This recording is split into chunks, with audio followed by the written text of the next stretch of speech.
শরীফ, আপনি জানেন যে গত কয়েকদিন ধরে কক্সবাজারে সারা দেশের মতো বেশ ভারী বৃষ্টিপাত ছিল। সেটি গত ২-৩ দিন ধরে অনেকটা কমে গিয়েছিল। পরে আবার আজকে গতকাল রাত থেকে সেই ভারী বৃষ্টি আবারও শুরু হয় এবং সর্বশেষ আমরা যেটি জানতে পারি আজকে ভোরে কক্সবাজারের যে শহরের শিকদারপাড়া এবং আরেকটি কল্যাণপাড়া এলাকায় দুটি পৃথক পাহাড় ধসের ঘটনা ঘটে এবং সেখানে কল্যাণকাটায় আমি এই মুহূর্তে যেখানটায় আছি সেখানে একজন নারী মারা গেছেন এবং শিকদারপাড়ায় আরেকজন শিশু মারা গেছে।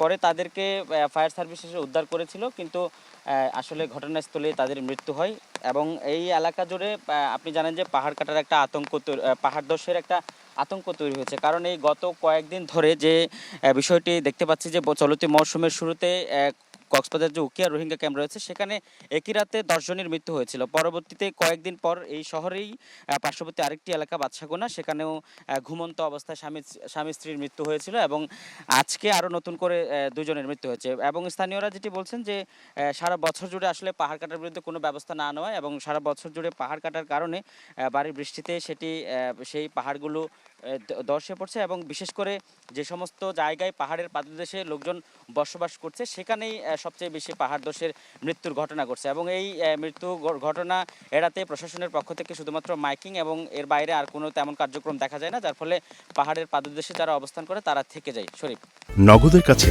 সব গ্রাহকই প্রিয়, তাই তো সারা দেশে ক্যাশ আউট চার্জ সবচেয়ে কম।